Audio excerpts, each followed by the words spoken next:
have 4,000 weeks of life if we're lucky, and most of us are done with 2,000 of them. People really don't need another lecture in their lives. Right. What they really need is a community and connections. We talk so much about longevity, but we forget about the longevity gland or the longevity organ. Women in particular are really suffering. One of 4 cancers right now that people are diagnosed is colorectal. You want to lose weight and detoxify your body, all you have to do is take a bone broth around 5 and then stop eating after that. All right, we are back for another episode of Zenos Tables, and today we have 3 very lovely women sitting at the table with us. Dr. Angie Kassabie, Dr. Amy Shah, and Ella Davar. Thank you so much for joining us all the way in Saudi Arabia.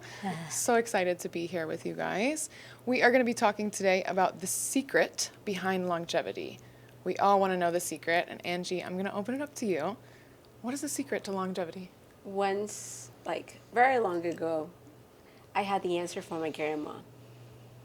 She's like, you want to live long, teta? We call it teta in Lebanese, Arabic. It's like, then you have to eat right, sleep right, and smile as much as you can. And that's too simple, but people would like to complicate it and make it too expensive and hard to get. But actually, the secret of longevity is just going back to our roots, doing what our grandmas used to do, doing the foundation behind a healthy and a better life. You know, every single time I've seen you throughout this summit, you have the most beautiful smile on your thank face. You. Each of you have been walking in here and sitting here with such a lovely smile, and I think that's something we've talked a lot about, eating good food, getting good sleep, but that's the first time somebody said a smile is the key. Because it's not about how long we live, it's about how we live. Mm-hmm. Yes. And how much quality we have in our life. Yes. Right? And I love how you're bringing it back to some of the key drivers of longevity that science are now pointing. Stress management, right? Yeah. And I feel like smile and it's the antidote, right, for something that's stress is. But we want to smile. That means we're not stressed. So there's so much science behind what she just said, right? The vagus nerve stimulation and managing mindfulness and community-based and being a part of the community or having faith in life. There's so many aspects of longevity that's now being proven, but in simple words, good nutrition and having people that you love. And if that doesn't work, then we have other solutions, we can get a little more advanced in this conversation. I'm sure we can. It's more about connections. Yeah. We lost the connection, Yes. I think. I think so too. Yeah, I feel like it's making friends with the inside of your body, all those bacteria, and loving yourself, and then also making friends with the outside, nature, the connections that you make, your family, your friends. That's longevity, right? Like the inside, the outside, and the above. Having some kind of spiritualism. Yes. It's funny, I've said this pretty much every podcast because every single person is talking about community, food, getting good sleep, stress management. But it's not very marketable. No. It is. I made a whole movement out of this. Tell me more. Well, my background is clinical nutrition, yes. right? And after years of working on national news channels, speaking at different conferences and panels, I realized people really don't need another lecture in their lives. Right. What they really need is a community and connections. And so what I've created is this movement of these informal gatherings that I launched them. It's called longevity dinners. Very quickly, started out in my backyard in Miami, became a global phenomenon. We've done them, and we bring these conversations and these informal gatherings where we talk and we share what it means to us, some of the challenges that we go through. And I get to put science on the menu, so I get to teach and continue doing my work. But in these gatherings and that are, informal, where we get to hear, everyone gets to speak, everyone gets to talk and hear each other, and they became a global phenomenon. We ended up on White House, we ended up on World Economic Forum, where people really need those conversations. This is where people think healthcare is insurance. This is where people never heard of a concept, food is medicine. And this is where we penetrate with these informal gatherings that are all about community. My patients are going to love you. I always cut them off dinner. I tell them, you know what, you want to live long, you have to not have dinner 6 hours before bed, no food. That's when your body detoxifies, and that's when we need to really... Funny that you say that. It's very quickly turned into lunches. How many lunches now? I think it would be better. Early dinners, right?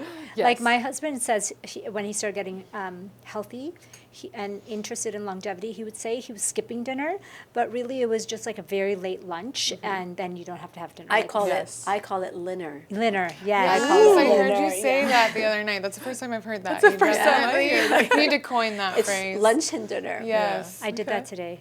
I mean, we didn't get a break until We're like getting 3:30. Brinner.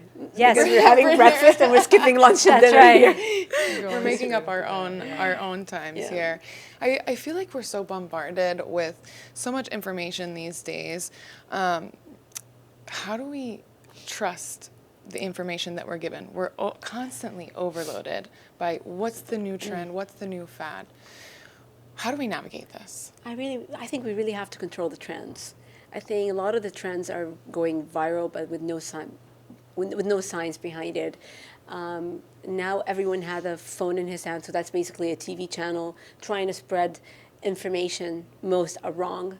So basically, we have access to AI. We have access to ChatGPT. Even people that are not in the field of nutrition or medical field, they can still get some information. They can gather without even reaching out to the doctors. But trends somehow are not always on our side. I don't know how you control trends, but it's a good, ambition. I'm all passionate about education. I think the future, what we're trying to build, is educating consumers. That's one thing, and the second thing is educating providers. Especially, everyone knows it's a fact. Medical doctors are not trained in nutrition science, and this is what we're trying to change. And the same thing goes for gut-brain connection, also like a very emerging industry right now. And finally, scientists from Harvard and Stanford universities are catching up and recognizing the importance of gut-brain connection and even gut-skin connection. And this is what we're trying to change by educating and my slogan is actually about confusion, is invest your time, energy, and money to getting to know your hardworking body. And this is where you should be getting all the answers. Once you get that data set, whether it's from your blood, from your urine, everything, from your DNA, from your gut health, everything you need to know, you finally have clarity on whether what you're doing working or not. And if you do this a year later, you're following up and you know exactly what you need to tweak, what you need to change. It gives people clarity and empowerment to find peace with what they should be doing, and instead of trying to follow all of the trends out there, because there are too many out there. Can you explain from your perspective the gut and brain connection a little bit better? Of course, yes. There's so much evidence right now. I'm sure everyone heard that gut is your second brain. And Arabic For me, culture, it's your first That's brain. right. That's what I hear. And I'm It's like, your yes, first brain. people. Yeah, it has 5 times more neurons in the spinal cord. It affects not only your immune health, your hormonal health. That's where the estrogen gets detoxified, and also affects our mood. And now science shows that people with anxiety and depression symptoms very often are linked and associated with dysbiosis, which is imbalance of gut microbiome. And now the connection is shown, like the vagus nerve. That's the bidirectional communication between our gut and our brain. And we could stimulate it by these science-backed mindfulness techniques. That's what we teach in our program, the gut-brain method. Just breath work is the most easiest. I teach my clients 3 breaths before each meal, and focusing on slow exhales lowers your HRV, helps your body to switch into parasympathetic nervous system, rest and digest, and optimize your health and your gut and gut-brain connection. And that alone, or improving your microbiome, having high fiber diet, high antioxidant diet, omega-3, probiotics, all the foods that love you back. Doing that alone and every day focusing on anti-inflammatory foods can create the difference. And the more chances, and now we see psychiatrists from Harvard are treating people with mental health diseases with nutrition. And I'm so excited to bring this to the world. And I truly see that it's not the trends that we need to control, it's the education that we need to change, the system. Ella, you mentioned mood and how that is linked to hormones. And Amy, I wanted to open up the question to you. What is the state of our hormones today? We are in a place in our world where we are filled with stress hormones. I mean, we have all the technology, all the AI, all the phone, all the information at our fingertips, but we are more stressed than ever. And that's affecting all of our other hormones. So having high cortisol will disrupt the rest of your hormonal status. And so simple things like, getting outside. I mean, we look at kids even today and adults, because of the technology that we have, we are staying indoors more. We are not getting enough sleep. we're disrupting our circadian rhythms. And all of these things are tightly tied to our hormones. And so, we are in a bad place. But it's because all of these things happened so quickly over the last 100 years, say, and nobody paid attention to what it's doing to our bodies until we're seeing now so many problems with hormones, fatigue, all kinds of mental health issues. And so it's time to change. And do you see any commonalities across the board? And maybe that's like different for women and men, of course. But speaking to women right now, in their 20s, 30s, or 40s, what does that look like? Oh my gosh. So women who are going through what we call perimenopause. So it's the slow decline of hormones, but it doesn't feel slow. It feels like a roller coaster. But there's a roller coaster that slowly declines, and it gives you all kinds of symptoms. And those symptoms get exacerbated if you're not sleeping well, or if you're not eating well, if you're not connecting with people, if you're not seeing sunlight. And so I think that women in particular are really suffering because we don't have enough conversation with women about what's even happening to their bodies. And then we're adding more and more pressure and stress to them. Of course.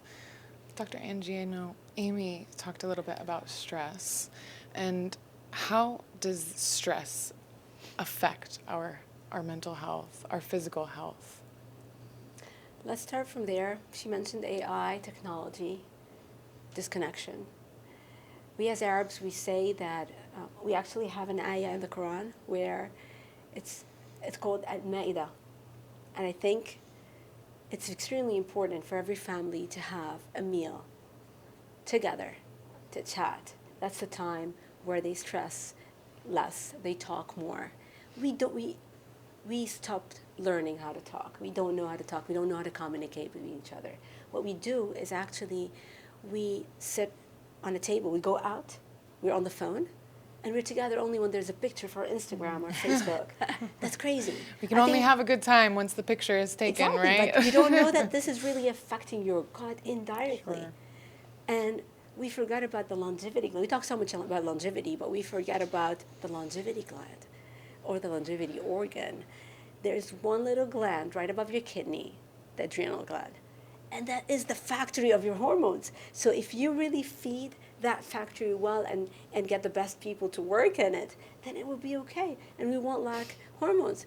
Basically what we need is your body to absorb the maximum amount of minerals, and you have to make sure those minerals are being absorbed. And sometimes we really need to add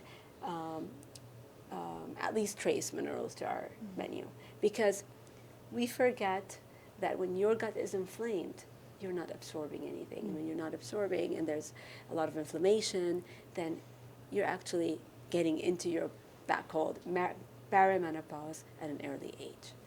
We talk about stress and also eating. Mm-hmm. How about stress eating? And when people just pig out, or even on the reverse? Let's talk with you first about that. So when we're stress eating, we usually eat the comforting foods that are mostly carbs with some sugar-loaded or fats or salt, all the addictive ingredients, right? It's very rarely high-fiber vegetables, right? So, and that's what's causing right now the rise of GI cancers. The World Economic Forum recently put out the statistics that 1 of 4 cancers right now that people are diagnosed is colorectal. Wow. And there's a big report came out by Wall Street Journal, investigative report, what's the mystery, they call it, behind of young people cancers. And they realized it's very often GI conditions and inflammation.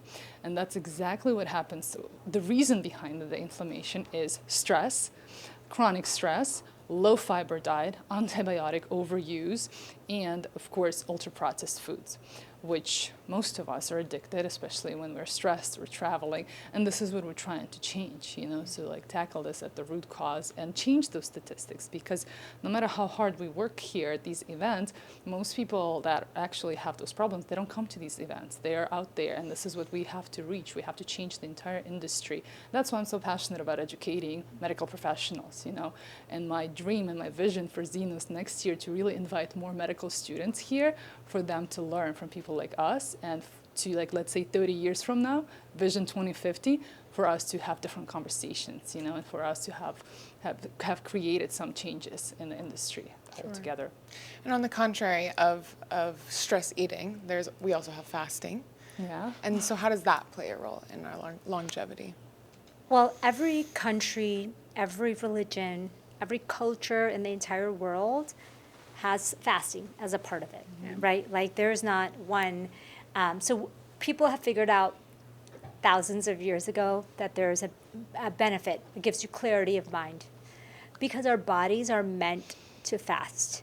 We are not meant to be eating. Yeah. And sorry, is it different for men and women, young women, Of course it older is. women? What does Of that course it look is. like? Well, I mean, we can kind of go into this, but that perimenopause, Yes. the hormonal roller coaster that's going downwards, that is a really difficult time to do longer fasts because your body is more sensitive to stress during that time. It's like your estrogen kind of buffers, estrogen and progesterone buffer stress a lot for us. And so when they're in fluctuation, and like I said, like a roller coaster, they are not able to buffer stress as well. And so what a lot of women during that time will actually face issues with doing stressful things. So if they're doing so many high impact activities, fasting, even irritability with their life and anxiety, that all kinds of comes up a lot there. So it's not the time to push yourself, especially if you're already experiencing some of those symptoms.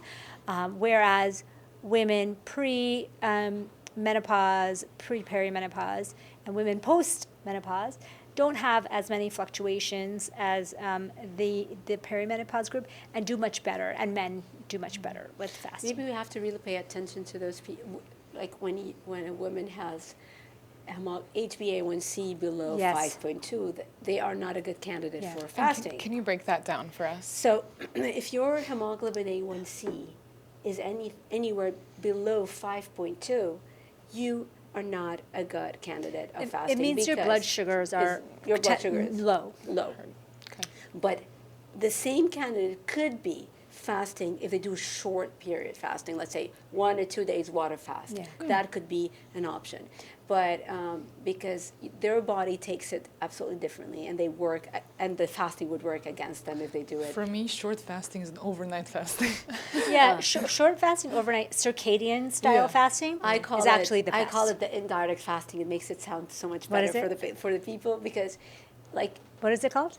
I call it the indirect fasting when you do 6 hours before bed. Yes. That's when your body needs to cleanse. Yes. Because we don't need all these juices to cleanse, Yeah. you know. We don't need Another those juice magical cleanse. pills to Yeah, cleanse. Your yeah. body is capable to detox on its own just by taking a rest. Yes. And of course, getting connected to the nature, because one of the best ways to connect, or the best ways to detoxify, is to work barefoot Yes. out in the nature. So I think it's very easy. I think accept- overnight fasting, like you're saying to your point, circadian fasting is something we should all be doing. Yes. Yeah. Very and easy. It's just not modern society, you know, being able to order food at midnight, you know, in America Uber you can Eats. do Uber Eats and Postmates and even here, you know, we were just talking about it in a lot of Yeah. countries, there's dinners, big dinners Yeah. at Dinners. midnight. Yeah. But our bodies go into a sleep mode around 8 p.m. They're not capable of digesting that No. food. Let's set the good trend, right? For those who are watching right now, listen to like the wisdom, that one tip that you can start doing right away if you want to have higher chances for longevity, flat belly, more energy in the morning. Stop eating at least 3 to 4 hours before you Before go to bed, bed. for sure. Very realistic, and this is the key, especially for women.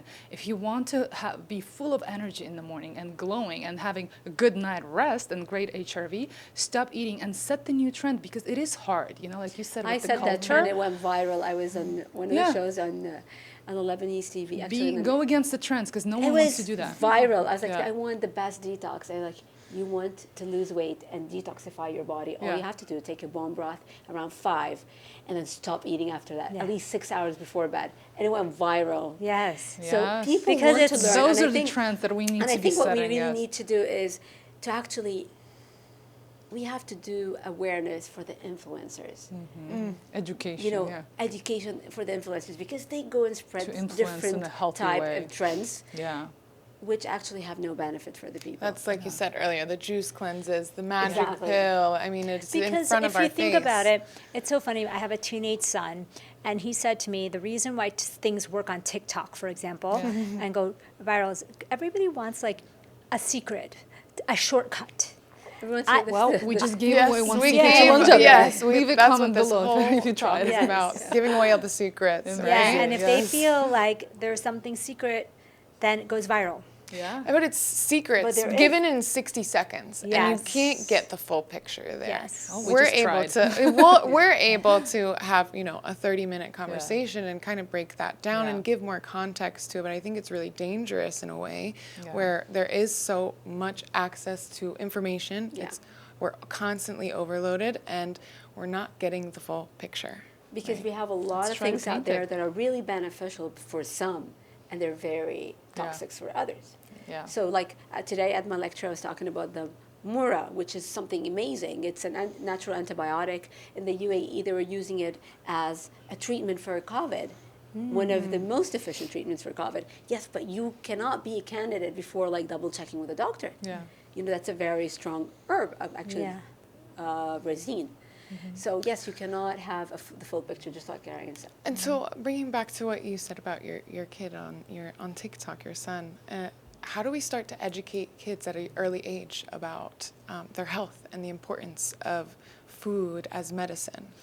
The good news is these kids are very critical because they are the generation that is now a little smarter. Like my mom, They have access to everything. yes, my mom, she gets fooled all the time with AI. Same. You know, My mom oh, this celebrity is saying this, and I'm like, Mom, that's fake, Yes. right? They get Yeah. tricked. But this new generation, No, they see it. they right? know. They're very critical. They want to fact check everything because they can chat GPT in a second. Yeah. And it's going to be great because they're not going to take all this fake stuff anymore. We have to make sure it's great because sometimes this ChatGPT could make them like super lazy. Yes, yeah, that's for sure too. But I think they're very critical of what they see on social media, which is great, I think, because they're almost on the other end. Like they don't believe anything, So you I have to have really. a 6-year-old, and what I do with him is like I train him. He asked me, why do I have to eat avocado? I don't like avocado. But you want to grow your hair, then you have to eat avocado. You want to grow taller. You have to eat good. You got to be Yes. smarter. So I try to give him. And then when we cook, he likes tomatoes a lot. And he knows that if cooked tomatoes are better because they contain more lycopene. Yes. So we can educate our kids and talk to them, let them understand.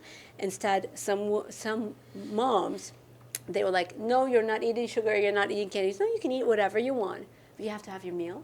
Yep. And once you have your meal, if you still have space, then you can have the rest. I used to tell my kids when they were that age, I used to say, you're allowed one treat a day, either dessert or a snack, like one Yeah. every day, and it has to be at the end of the day because I want to teach them that you don't need a snack and dessert 3 times a day.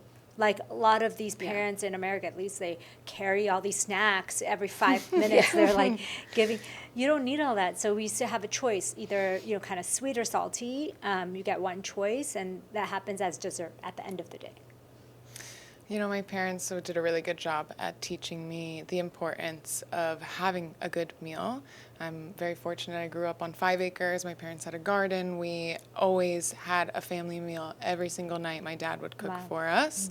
And it was funny to go to school and see all the kids with the fruit roll-ups and the gushers. And I was like, why are my parents so mean?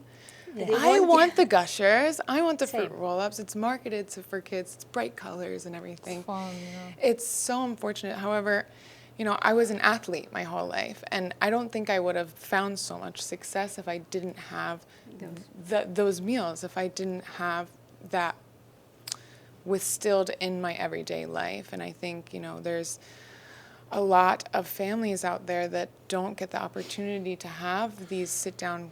I think we have to bring up this topic because every time I go to the supermarket and I see cigarette packs, and it says smoking kills. And then I go to the shelf where all the kids and candy stuff are there, and I see candies, brilliant, it looks great, I would want to eat it. It's very colorful, but nothing to warn our kids, and that's our future. Basically, this kills. a lot more than the cigarettes. And I think we have to really raise awareness and let people know that what you're giving your kids is making them get ADHD. And I wanted to highlight another secret to longevity and tie it to your story. I also grew up on an organic farm, but as a young teenager, I was like, you guys are losers. You know, you can buy this stuff from supermarket because it's hard. It's very hard to grow organic produce.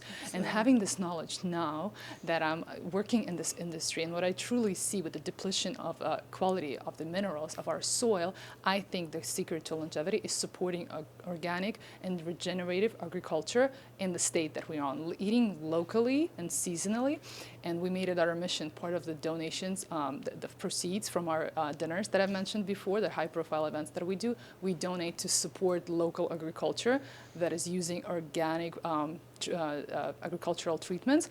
And I truly think that absolutely everyone should have access to it. It shouldn't be expensive. It should be cheaper than in the supermarket, and it's currently not so. It's either hard to find or it's expensive.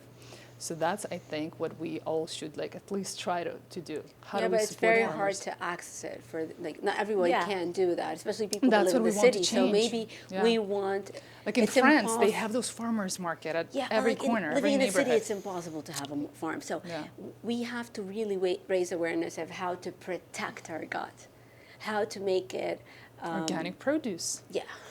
You know, I do live in the city in Miami, and I have a little garden on my balcony, just to make sure that I do have some organic food that I am bringing out. But you know, I live on the 32nd floor, and I look out at all these rooftops, and I think it'd be a really amazing idea if we could turn all these rooftops into gardens. Yeah. Wouldn't that be beautiful? And then we could all have a community presence there and work together to build, this rooftop is, And I where feel we like grow it's this. not going to happen if we're not going to start talking about it. Exactly. And bringing children to gardens. To Like, grow- my like kids have school not seen programs. how Farms. certain foods Yeah. are grown, and for them to see food growing on a plant or from the ground, it's such a beautiful experience to get awareness. Absolutely. Such a lovely conversation. I want to open it up to you guys. We'll start with you. And just one takeaway that we can have from this conversation for our audience about longevity, our gut microbiome,